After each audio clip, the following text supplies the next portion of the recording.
ఇవాళ egg freezing గురించి మాట్లాడుకుందామండి. చాలామందికి ఎగ్ ఫ్రీజింగ్ మీద చాలా డౌట్స్ ఉన్నాయి. ఎలాంటి వాళ్ళు ఎగ్ ఫ్రీజింగ్ మెథడ్ని ఆప్ట్ చేయొచ్చు, కాస్ట్ ఎంత అవుతుంది, ఈ ప్రొసీజర్ ఎలా చేస్తారు అనే దాని మీద చాలా క్వశ్చన్స్ అడుగుతున్నారు. సో నన్ను అడిగితే ఈ present generation egg freezing is the best insurance where women can have for a self. So ముందు అంటే చాలా ఎర్లీ ఏజెస్లో మ్యారేజెస్ అయిపోయేవి. సో ఫ్యామిలీ ప్లానింగ్ అవన్నీ చాలా ఎర్లీగా జరిగేవి.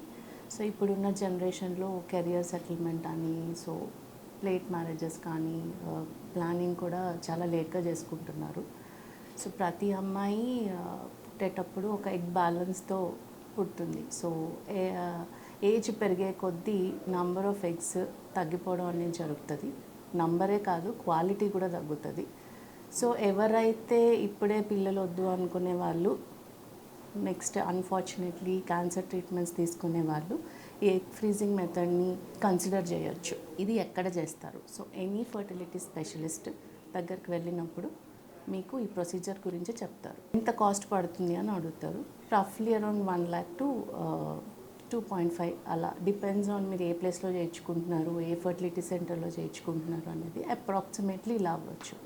ఎలా చేస్తారు అని అంటే, మీకు పీరియడ్ వచ్చిన సెకండ్ డే నుంచి ఇంజెక్షన్స్ అనేవి పెడతారనమాట. సో ఎవ్రీ 3 to 4 days స్కాన్లో ఎగ్ గ్రోత్ ఎలా ఉంది అని చూసుకుంటూ, ఎప్పుడైతే మనకు రెడీ అనిపించాయో మైల్డ్ అనస్థీషియా ఇచ్చి లో స్కాన్ ద్వారా వెజైనా ద్వారా ఒక చిన్న నీడిల్ని పంపించి ఎగ్స్ కలెక్ట్ చేయడం అనేది జరుగుతుంది.